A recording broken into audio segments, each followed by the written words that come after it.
இப்போ வாங்க ரொம்பவே டேஸ்டான ஹனி ஐஸ்டு காஃபி செய்யலாம். ஹனி ஃபர்ஸ்ட் நம்ம அதுக்கு எடுத்துக்குவோம். இதுக்கு வந்து நம்ம வந்து சுகர் வந்து ஆட் பண்ண போகிறதில்ல, வெறும் ஹனி மட்டும்தான். அது நம்ம வந்து எவ்வளோ வேணுமோ அவ்வளோதுக்கு எடுத்துக்கலாம். அதுக்கப்புறம் வந்து இன்ஸ்டன்ட் காஃபி பவுடரும், அதுக்கப்புறம் வந்து வார்ம் வாட்டர் ஊற்றி நம்ம பீட் பண்ணலாம். ஆனால் நான் இது வந்து எக்ஸ்பிரஸோ தான் எடுத்துருக்கேன். இதை ஊற்றிக்குவோம். இதை ஊற்றிட்டு நல்லா பீட் பண்ணிக்கணும். நல்லா மிக்ஸ் ஆகி வரட்டும், நல்லா ஃபோமியாக வரும். அந்தளவுக்கு நல்லா பீட் பண்ணி எடுத்துப்போம். ஹனி ஊற்றினாலே செம்ம சூப்பராக வரும் கலரே.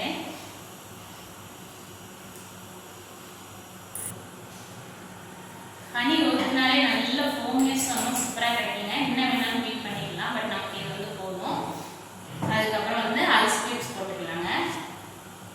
அதுக்கப்புறம் மூணு தான் நிறைய மூணு ஐஸ் கியூப்ஸ் போட்டுக்கலாம். அதுக்கப்புறம் வந்து மில்க் வந்து நல்லா ஃப்ராக் பண்ணி வச்சுருக்கேன். அது வந்து இதுக்குள்ளே ஊற்றுறேன். எப்படி வந்து அந்த ஃபோம் வந்து மேலே வந்து பாருங்கள், ரொம்ப சூப்பராக இருக்கும். குடிக்கவே ஆசையாக இருக்குல்ல, அது பார்க்கவே மைண்ட் நல்லா செம்ம சூப்பராக இருக்குங்க. அவ்வளோதான் முடிஞ்சிச்சு. இந்த காஃபி பார்க்கவும் சரி குடிக்கவும் சரி ரொம்பவே டேஸ்ட்டாக இருக்கும்.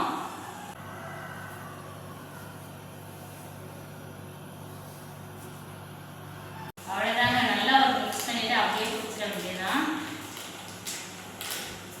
என்னவோ குடிச்சு பார்த்துட்டு நல்லா இருக்குன்னு சொல்லப்படாதுன்னா கேட்பீங்க, பட் நீங்கள் வந்து டேஸ்ட் பண்ணி பாருங்கள் எப்படி இருக்கு அப்படின்னு.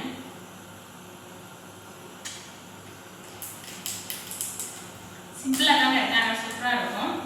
சூப்பராக இருக்கு, வந்து ட்ரை பண்ணி பாருங்கள்.